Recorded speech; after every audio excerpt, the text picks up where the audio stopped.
அவர் தெலுங்கர், அவர் ஒரு ரெட்டியார் சமூகத்தை சேர்ந்த வண்ணார் சமூகமும் குடியிருக்கும் சமூகத்தினுடைய பிரதிநிதிகள் சட்டமன்றத்தில் இல்லை. தமிழ்நாட்டில் பெருசா அவங்க பேசக்கூடிய அளவுக்கு ஆதிக்கம் செலுத்தக்கூடிய அந்த சமூகத்தினுடைய தலைவர்கள் இல்லை.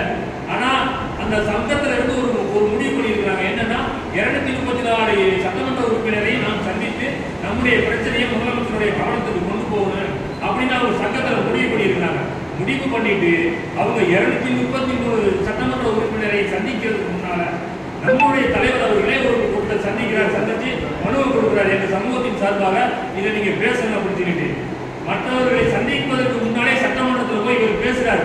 முடிதிருக்கும் தொழிலாளர்களுக்கும் துணிந்திருக்கக்கூடிய வண்ணார் சமூகத்திற்கும் அவருடைய உரிமைக்காக, அவருடைய மக்களுடைய எதிர்கால தலைவர்களுடைய கல்வி வேலை வாய்ப்புக்காக அவர்களுக்கு இடஒதுக்கீடு வழங்கின அந்த சமூகத்தை நீங்கள் அழைத்து அவர்களுக்கு என்ன குறையோ அதை கேட்டு நீங்க சட்டமாக்கி அவர்களுக்கு நல்ல ஒரு தீர்வை தரணும்னு நம்முடைய தலைவர் சட்டமன்றத்திலே பேசிட்டார்.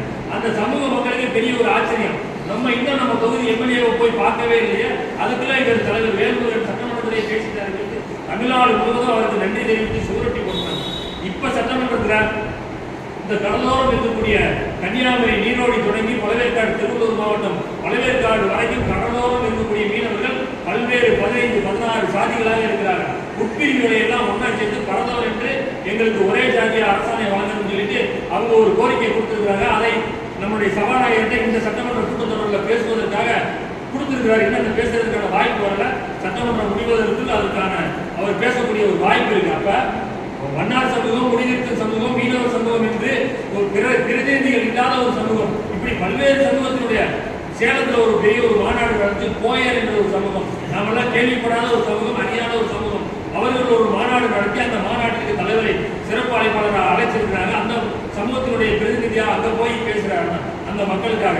ஆக இப்படி பல்வேறு தமிழ்நாட்டில் இருக்கக்கூடிய அந்த குரலற்ற மக்களுடைய குரலாக சட்டமன்றத்திலும் பொதுவெளியிலும் அவர்களுடைய கருத்தை உள்வாங்கி அந்த மக்களுடைய வழியை உணர்ந்து அந்த மக்களுக்காக பேசக்கூடிய தலைவராக நம்முடைய தலைவர் அண்ணன் வேல்முருகன் இருக்கிறார்.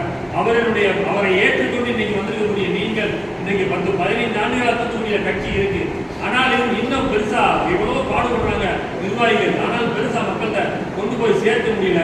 நீங்கள் அதற்கு துணையாக இருந்து நம்முடைய கட்சியை மிக பலமாக வளர்க்கணும். இன்னைக்கு இருக்கக்கூடிய கட்சிகள் எல்லாம் பல்வேறு உட்பூசல்கள் காரணமாகவும் அவங்களுடைய பொருளாதாரம் சம்பாதிக்கணும், மணல் பாரி நடத்தின, கல்பாரி நடத்தின, இப்படி தொழில் போட்டிகளையும் பிரிஞ்சு நிறைய கட்சிகள் உள்ளூர்ல நிர்வாகிகளுக்கு பிளவுகள் ஏற்படலாம் போயிட்டு இருக்கிறாங்க. நம்ம கட்சியில் அப்படி சம்பாதிப்பதற்கான சூழலும் கிடையாது, வாய்ப்பு கிடையாது.